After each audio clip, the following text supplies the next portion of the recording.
Words of Joy and Hope. Fourth Sunday of Lent, Year A.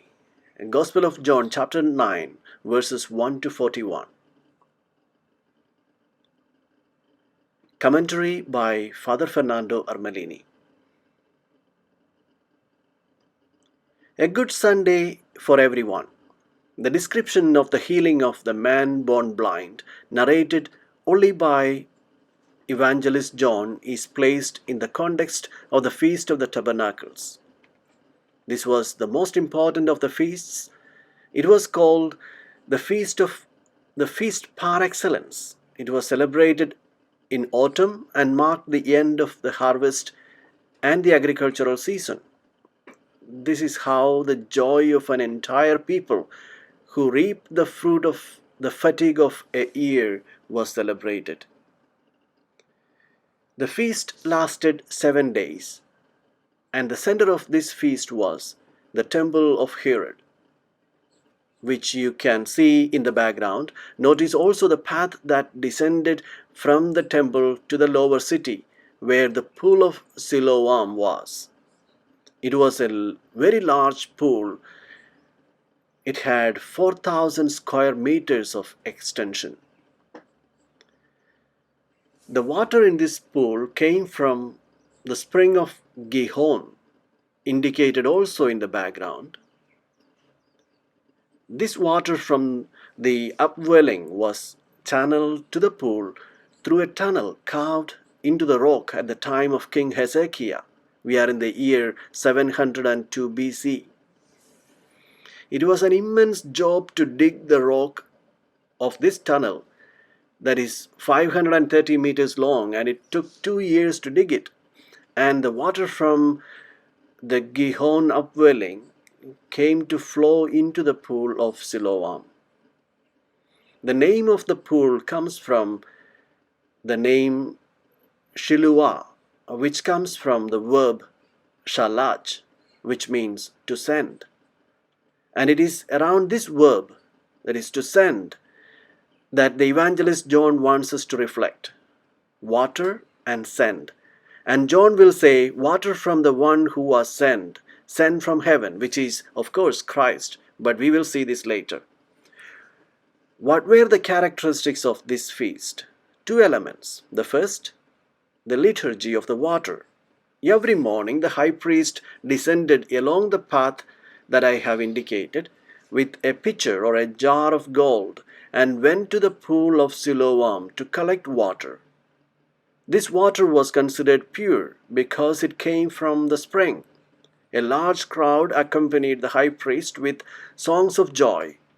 The Levites, who played their trumpets, drums, and sitar.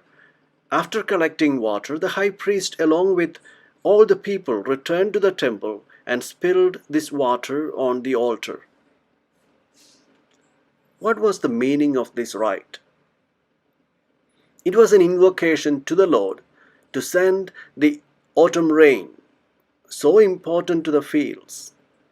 This rite was even more solemn on the 7th day because before pouring the water, the high priest would go around 7 times around the altar. We are interested in this rite of water because Jesus participated in this feast. And what did Jesus do? Precisely in this context, he raised his voice and presented himself as the spring of living water. He shouted in a loud voice, "He who thirsts, come to me and drink."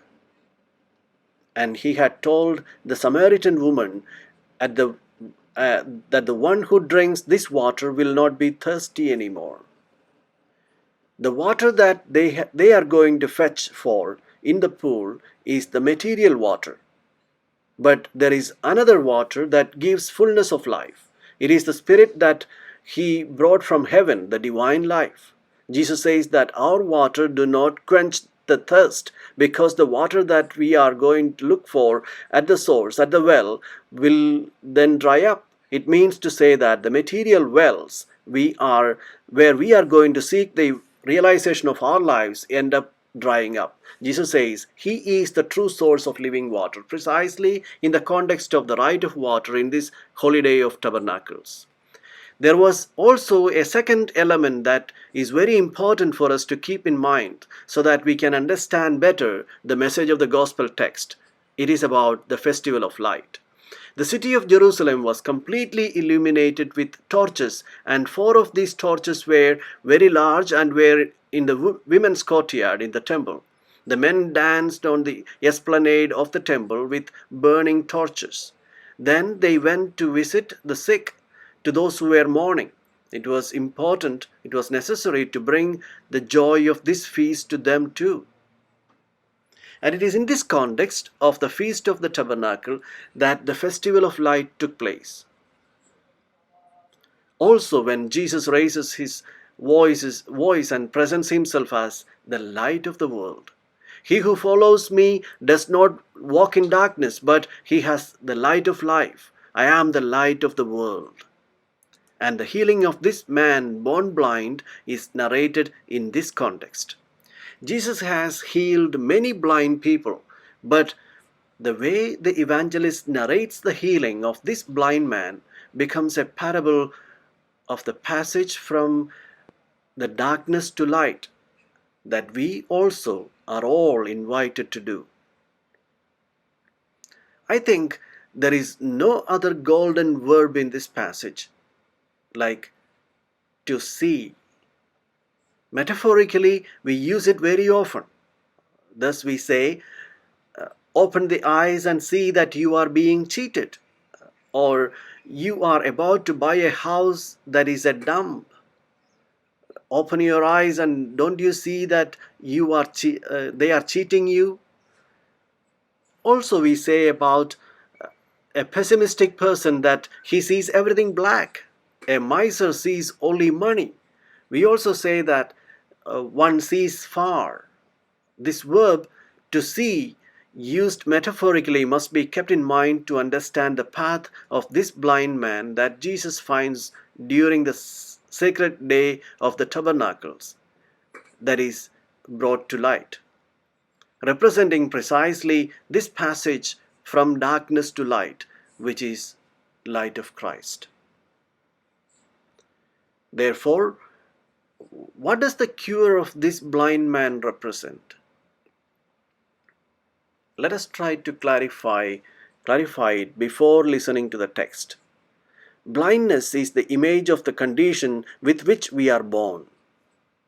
Our biological nature, when it appears in darkness.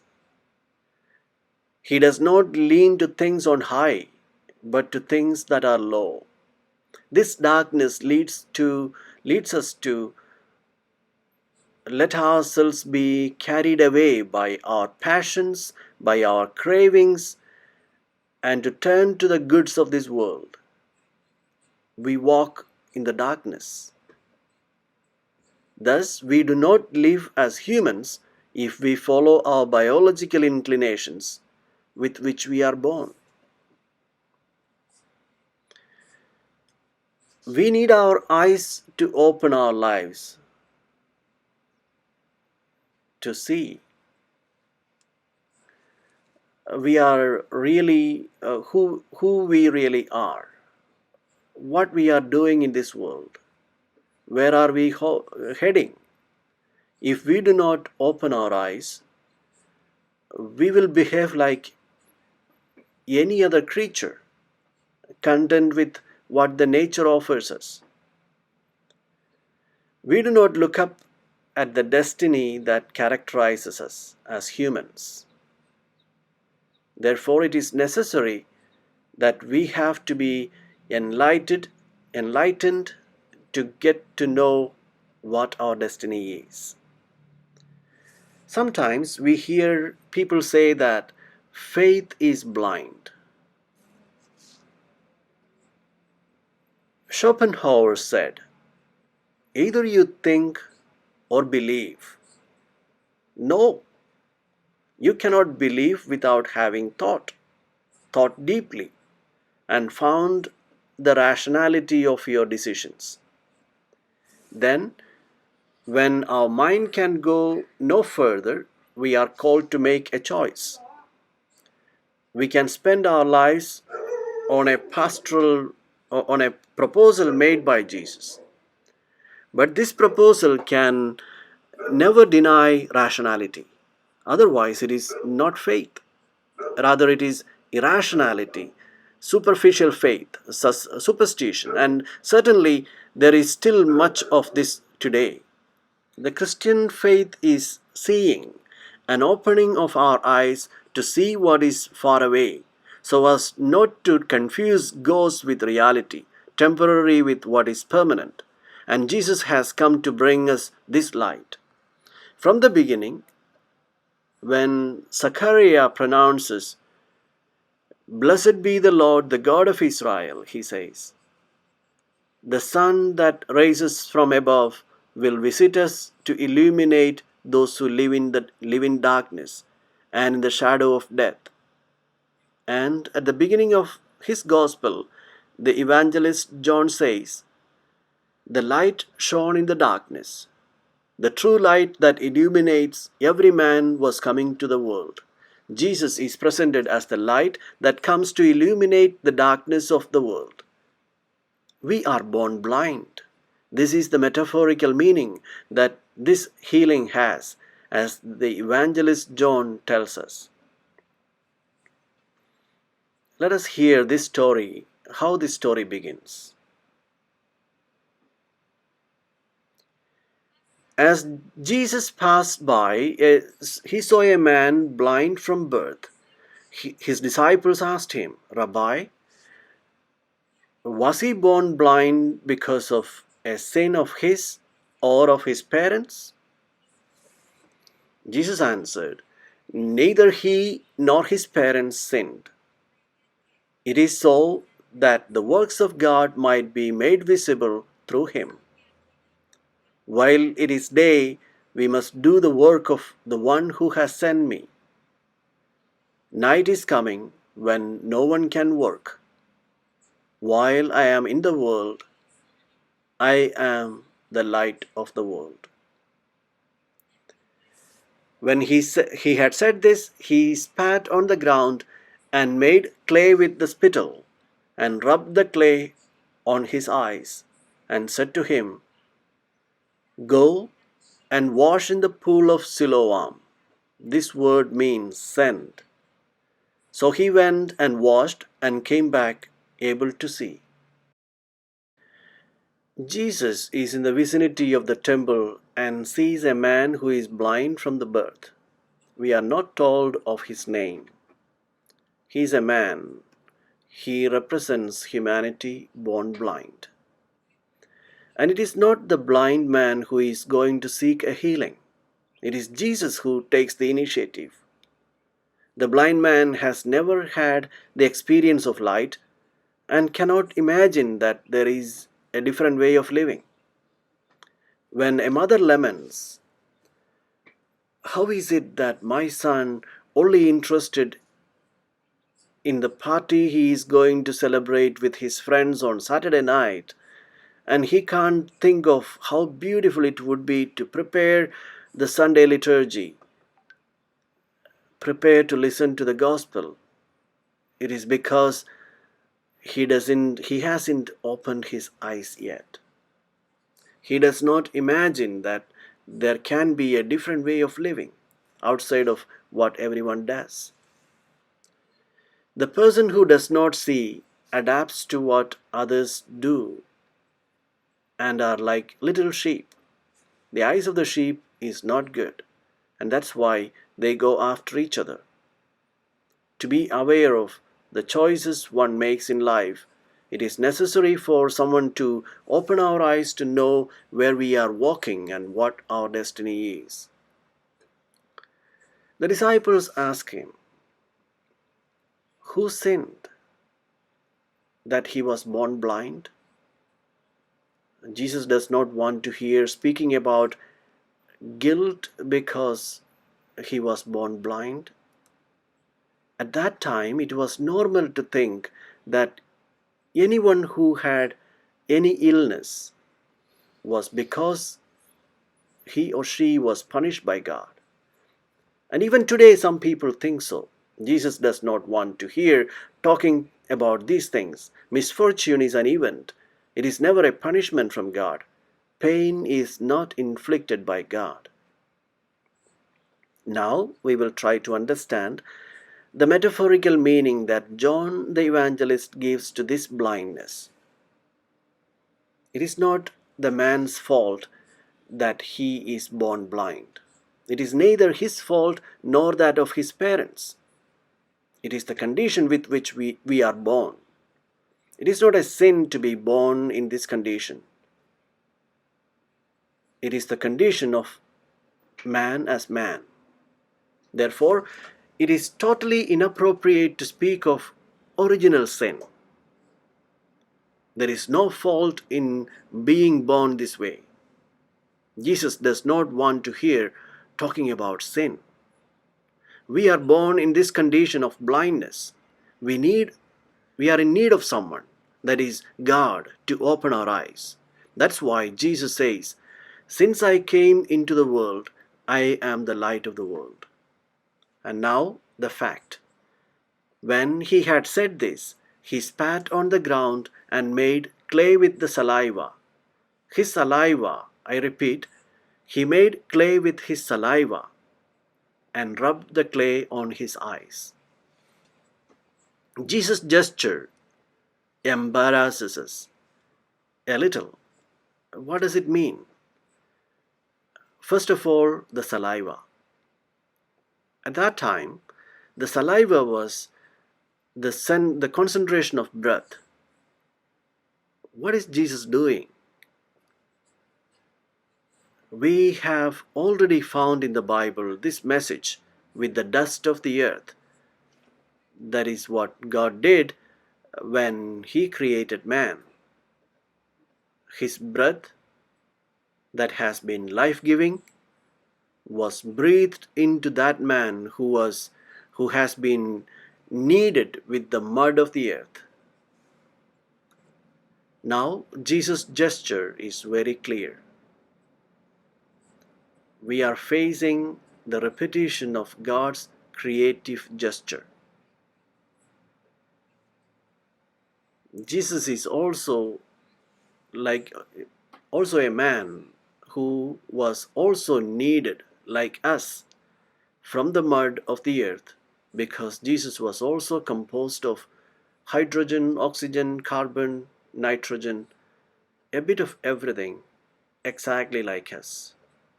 But with the Spirit, that is the divine life that He has brought to the world. So, what does Jesus do?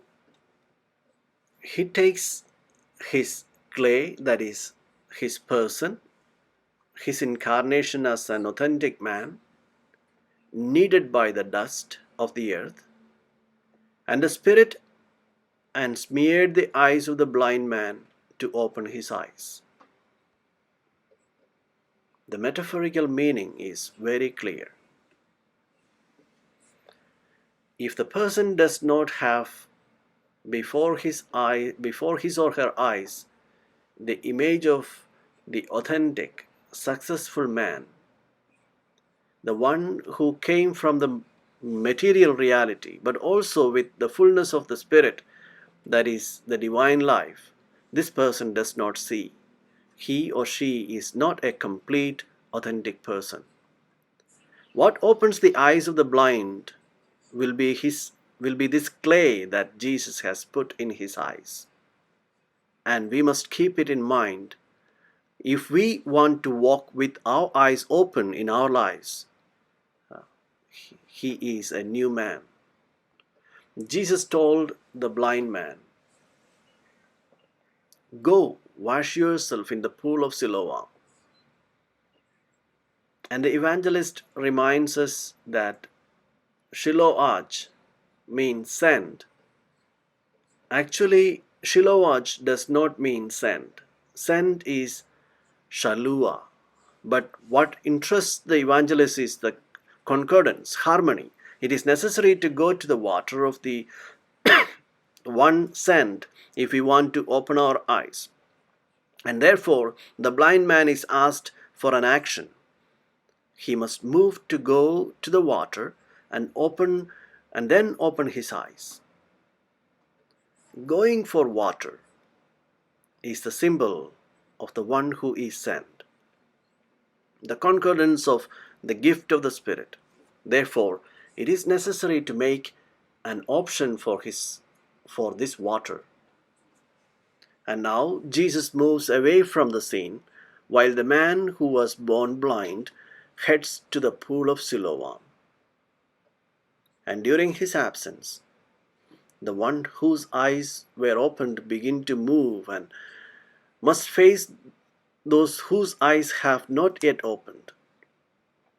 Let us listen to the first dialogue of the one who was blind with those who had known him before.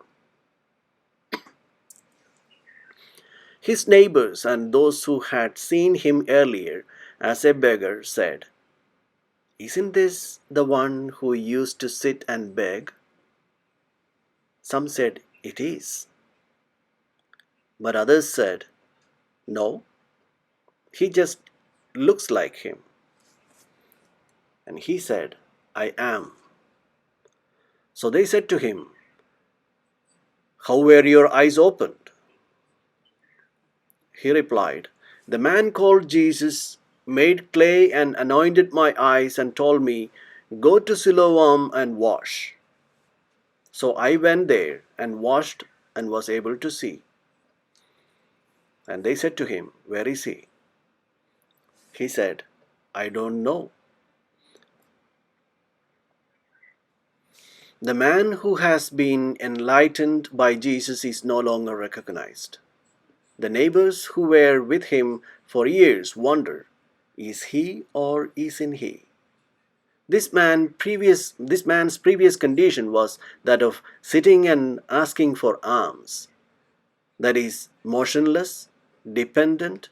He went to where others took him. Now, no more.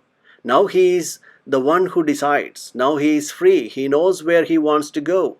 He knows what he wants in life. He is a new person. Before he was moved by uncontrolled passions. Now he is moved by the Spirit. Therefore, he is someone totally other. If he offended people before, it was if he was rude, arrogant, if he thought only of money, if he considered himself smart, now he is a tender, helpful person, attentive to others, honest. So people ask him, "How is it that your life is so different from the one before when you were blind?" And they ask him, "What happened to you?"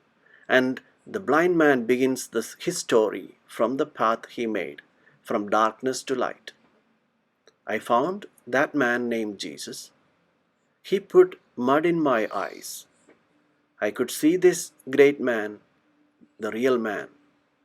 I went to wash in the Siloam pool, the water of the one sent." It is the Spirit who changes the life of the one who goes into this water. He who is baptized in the water of baptism comes out as a new person. The blind man says, "And when I came out of the water, I was able to see. My eyes opened." Let us take note.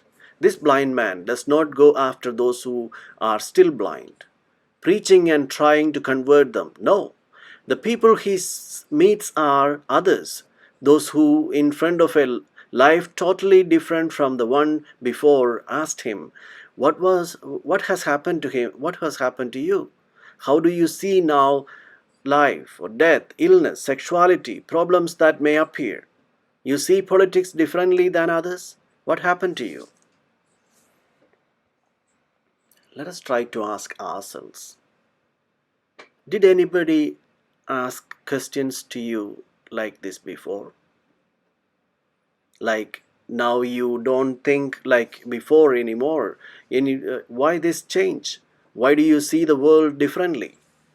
The blind man tells his whole story.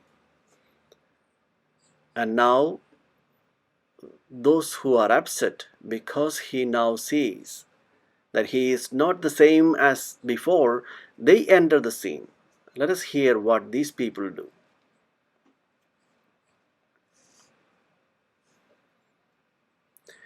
They brought the one who was once blind to the Pharisees. Now Jesus had made clay and opened his eyes on a Sabbath. So then the Pharisees also asked him how he was able to see. He said to them, "He put clay on my eyes, and I washed, and now I can see." So some of the Pharisees said, "This man is not from God, because he does not keep Sabbath." But others said, "How can a sinful man do such things, such signs?" And there was a division among them. So they said to the blind man again, "What do you have to say about him, since he opened your eyes?" He said, "He is a prophet." At this time, we no longer continue reading the text from the point of view of a cure from a physical blindness, a cure made by Jesus.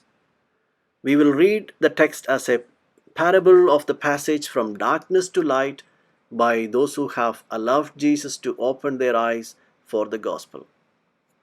For example, not many years ago we agreed about a just war. Some opened their eyes with the gospel and asked themselves, is it true that it is compatible with the message of Christ? Another example, the justice of this world. That is, you can buy, sell, accumulate all you want, just follow the laws of the state, make some alms. But some open their eyes by the word of God, by the gospel, and say, why can't you do this? Because you can't do this because God's goods are all of God. We are not owners. We must manage well what is not ours, sharing with those who are in need. Some were able to open their eyes for the gospel, while others have not. For example, regarding conscientious objection. Another example, the face of God. Until a few years ago, many imagined God, and some still preach it today, as a righteous God, like the one who gave the commandments to be observed, and he gets angry if someone defies his authority. Until someone opened their eyes and for the gospel, for Christ, and have seen, others have not yet seen it. They have seen a completely different face of God, a face of God that is love and only love, a God who hates evil but loves the sinner. What happens to those who have not yet opened their eyes? Something that also happens today. Say the Pharisees arrived and denounced this man who is different from the others. And even worse, it is the one who that follows someone who does not go with the tradition because he does not observe Sabbath.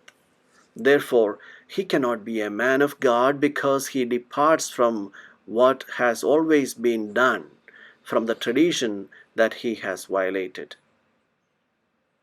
Let us be attentive. The Pharisees, those of that time, are dead, but they represent all those who are prisoners of prejudices, of their own convictions, and do not want to let their eyes open for the gospel. It is not about following all the broken ideas that circulate around, but when there is the gospel that wants to open your eyes, let the gospel open them to you. These Pharisees are the custodians of what has always been done. It has always been done that way, that these are the norms. It has always been preached this way. But if the gospel tells you something different, let the gospel open your eyes. And now the Pharisees begin to interrogate the blind man. They ask, "What happened to you?" He tells them, and in the end they ask him, "And you, what about the one who opened your eyes?" They don't mention him by name.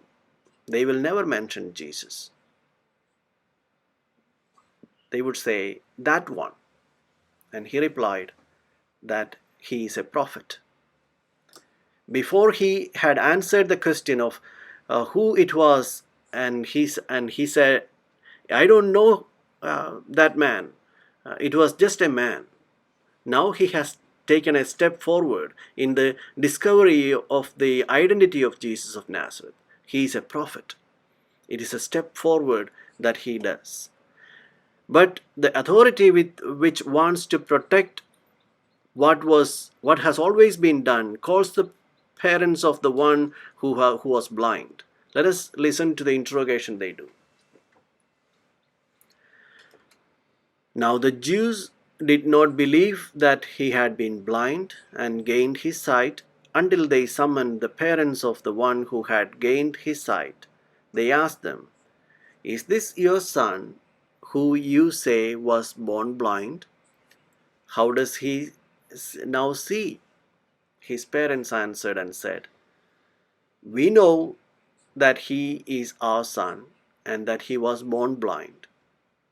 We do not know how he sees now, nor do we know who opened his eyes.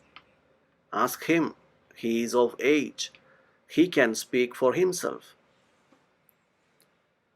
His parents said this because they were afraid of the Jews, for the Jews had already agreed that if anyone acknowledged him as the Christ, he would be expelled from the synagogue. For this reason, his parents said, "He is of age, question him."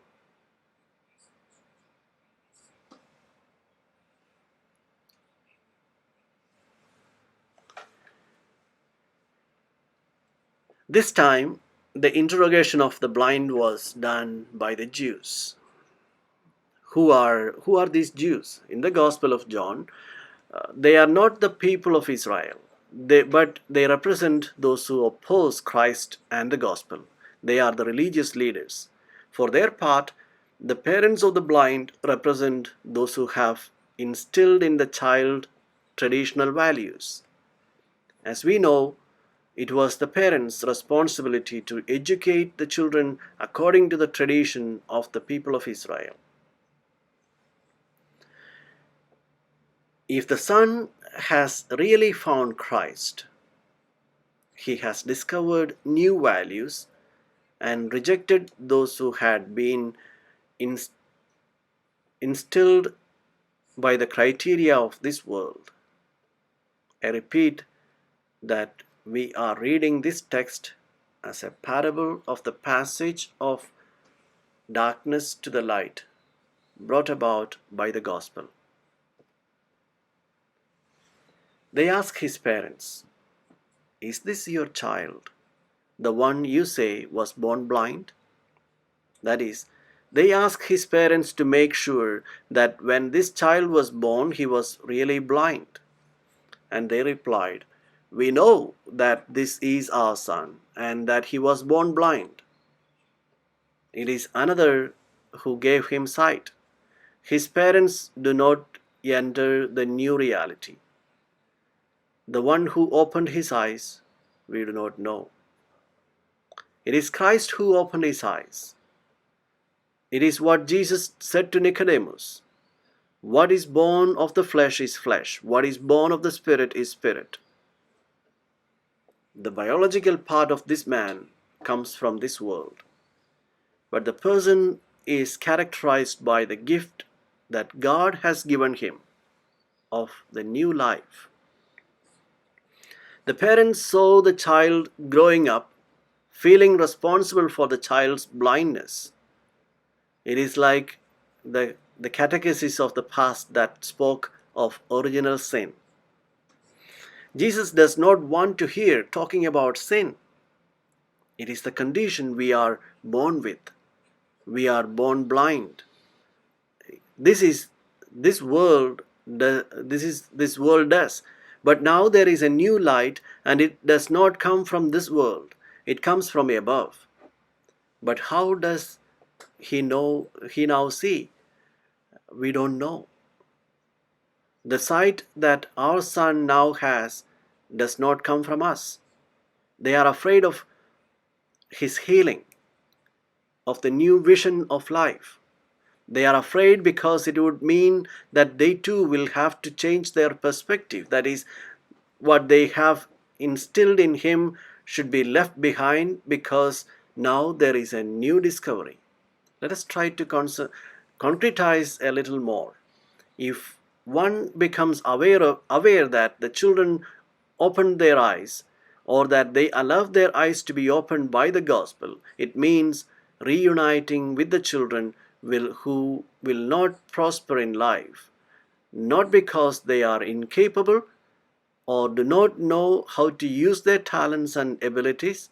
On the contrary, it means that they will not use the gifts received from God to enrich themselves, to dominate, to appear, but to bow down and to serve others.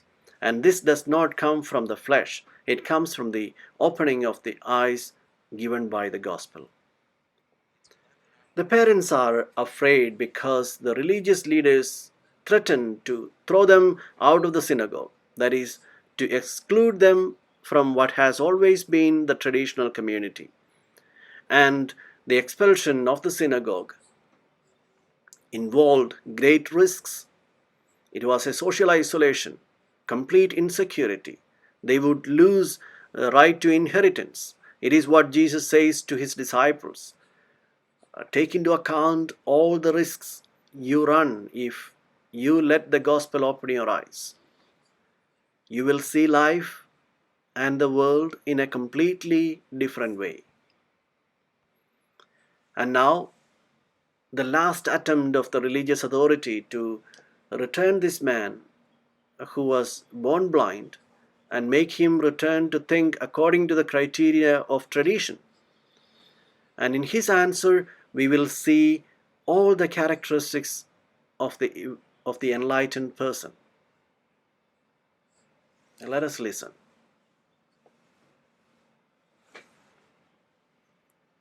So a second time they called the man who had been blind, and said to him, "Give God the praise. We know that this man is a sinner." He replied, "If he is a sinner, I do not know. One thing I do know is that I was blind and now I see." So they said to him, What did he do to you? How did he open your eyes?" He answered them, "I told you already, and you did not listen. Why do you want to hear it again? Do you want to become his disciples too?"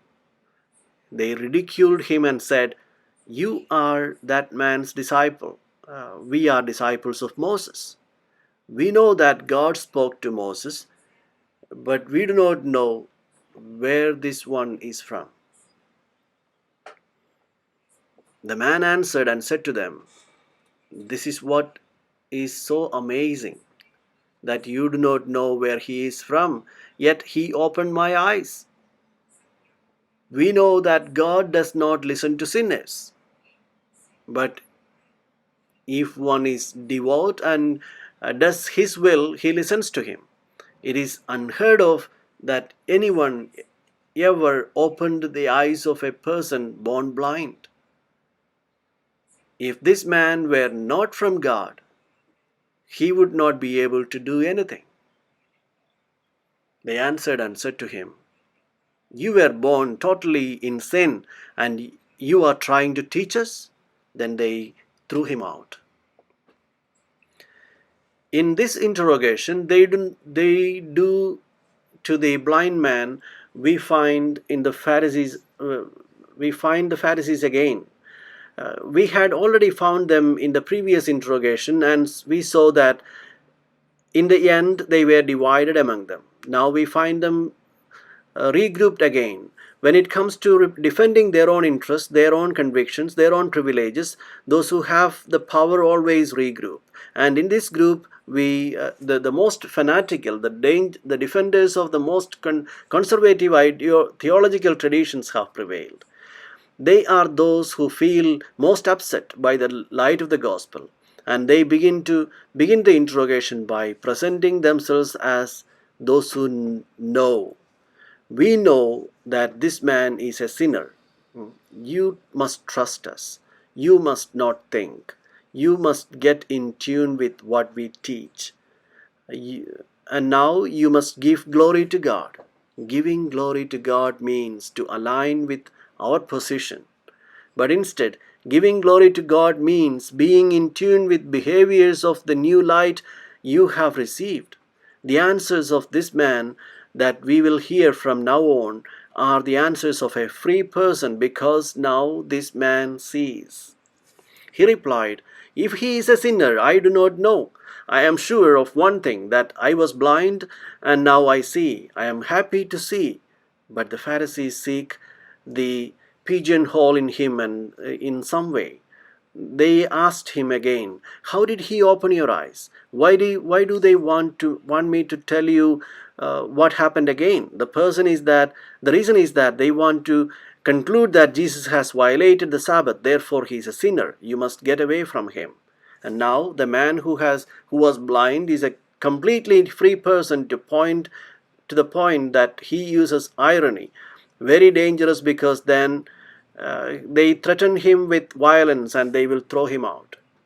What do you answer? He replied, "I already told you, and you don't believe me. Why do you want to hear it again? I will not tell you again, because you know where you want to lead me." And now, with irony, he asked them, "Perhaps you also want to become his disciples?" And now it is clear that the Pharisees get furious and insult him. "You will be a disciple of that man." They don't mention Jesus' name. But about that man, about that guy, we know. We are disciples of Moses. We know that God spoke to Moses. As for that one, we don't know where he is, where he comes from. We see here the fear of those people who occupy power, who have the authority.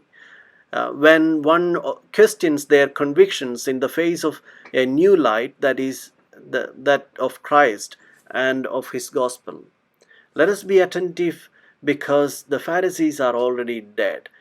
But the Pharisees are the sect that continues in the world, and Jesus was very worried that it would be perpetuated in his community.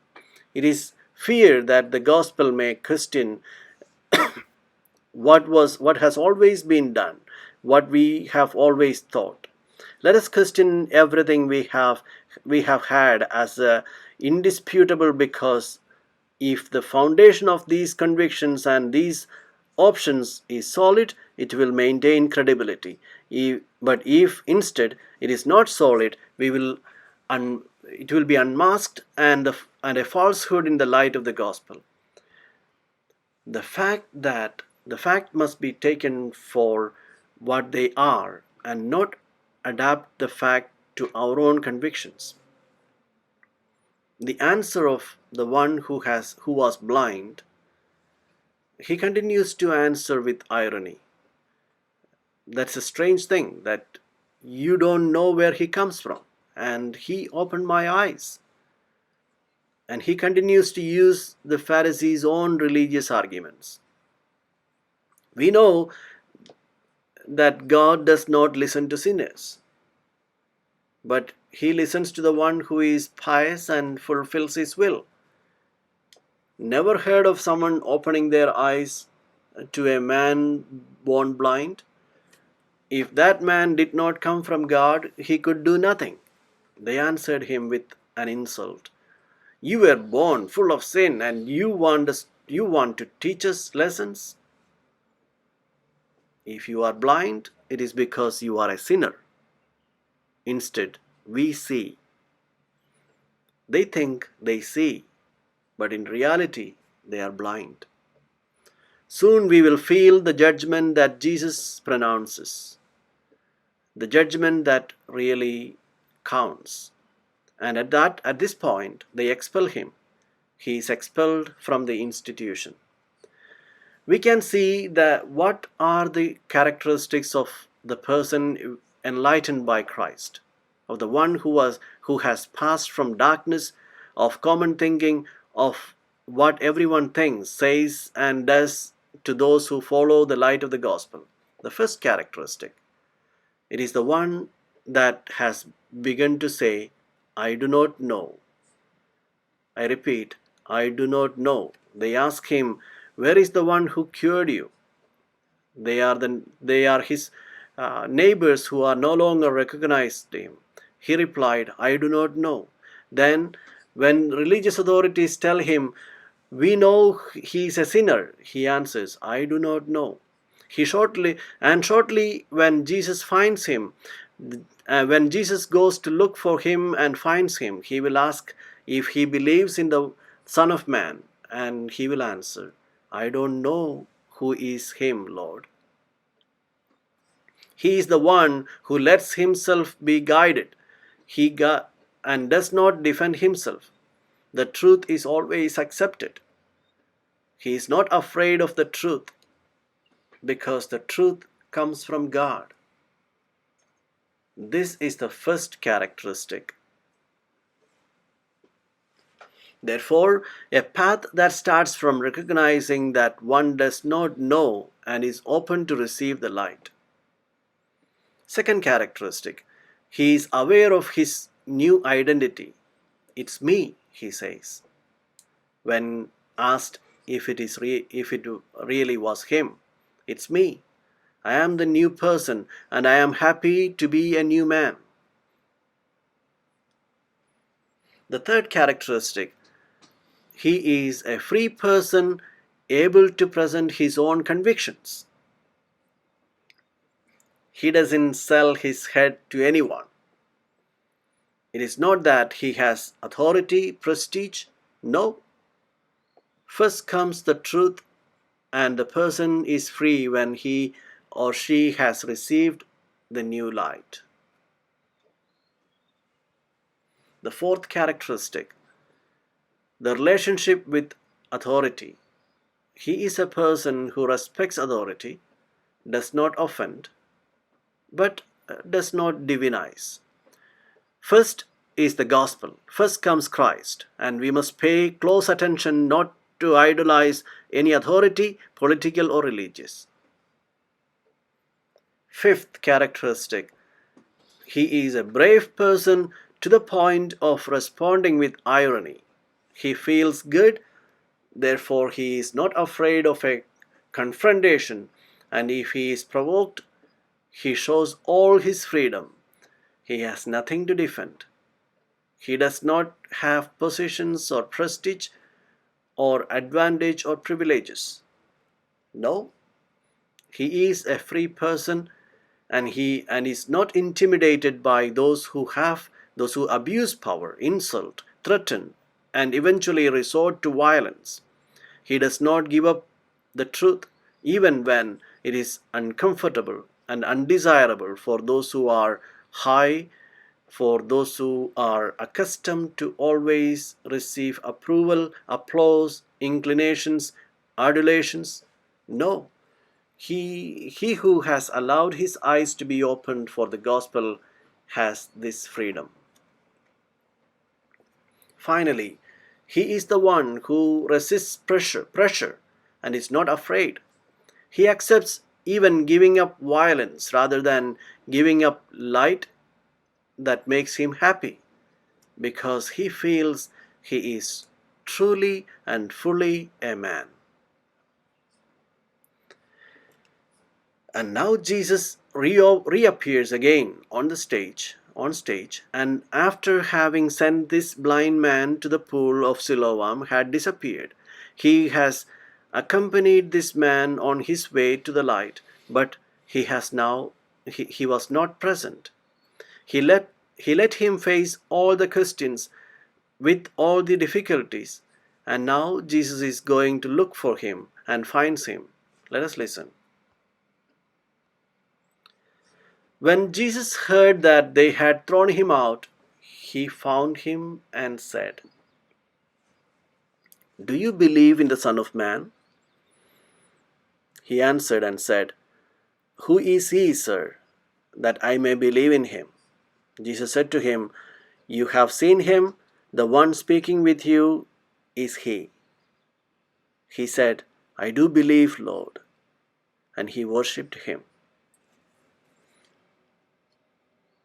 Then Jesus said, "I came into this world for judgment, so that those who do not see might see, and those who do see might become blind."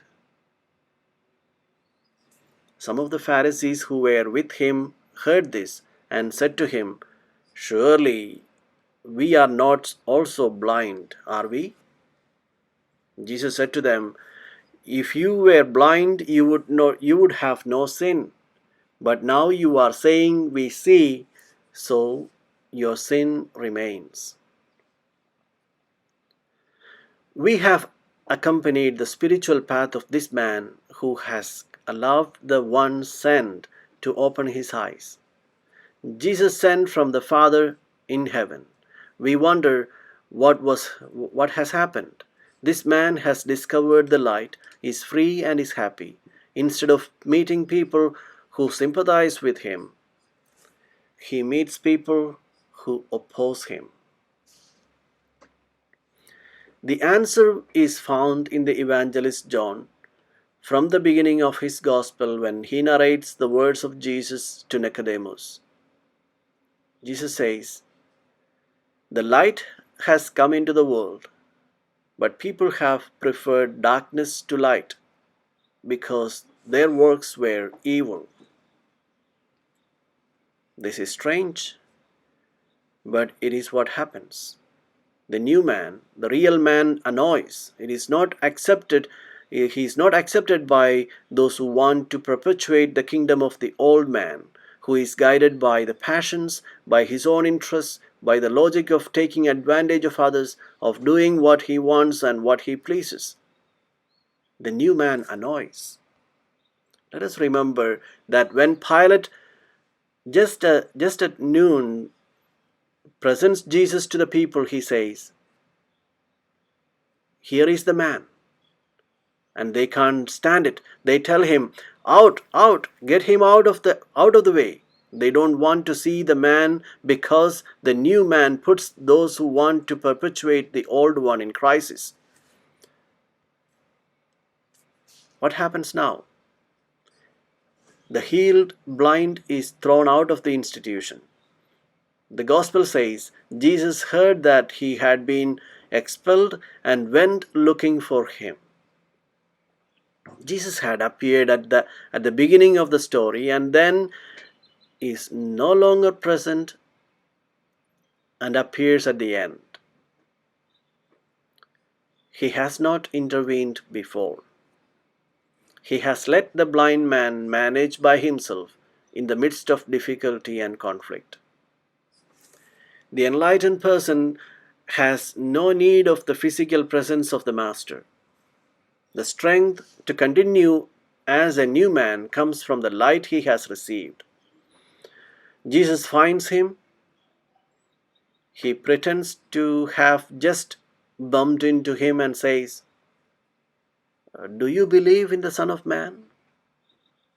Son of Man is a Hebrew expression that simply means man. Do you believe in man? The man who made you see when I put the mud in your eyes. And he replies, "Who is him, Lord, to believe in him?" Jesus said to him, You have seen him. He is the one who is speaking with you." This is the successful man. "I believe, Lord," means I accept you in my life. To believe is an option of love. To unite my life to the proposal that you offer me. It is this man's profession of faith in the word he is hearing and seeing. The revelation of the Son of God who has invited him to accept him in his life, taking into account what Jesus says, when this new man appears in front of the old man, he will have the same destiny as the Son of Man, the successful man who is Jesus of Nazareth. If they persecuted me, they will also persecute you. When you introduce this successful man, you too will be persecuted. The answer of the one who was blind is, I believe, Lord. And now we have the judgment that Jesus pronounces. A judgment that is not a condemnation, but a judgment of salvation. That is, he makes you understand that you should be aware of the options you make. Some of the Pharisees who were with him heard this and said to him, surely we are not also blind, are we? It is very unlikely that the Pharisees will appear again while Jesus is talking to this healed, enlightened man. The Pharisees to whom Jesus is addressing are us. Jesus' answer is addressed to us. We ask Jesus, are we blind too? Let us ask ourselves this question, because the Pharisees of that time were convinced to see, but in reality they were blind. And Jesus said that being blind is not to be blamed, but to say that we see, this becomes sin. Being born blind is not a blame. It is not a sin. But rejecting the light when it comes, this is sin. And sin means giving up incarnating in us the true man, the authentic man, being children of God. I wish you all a good Sunday and a good week.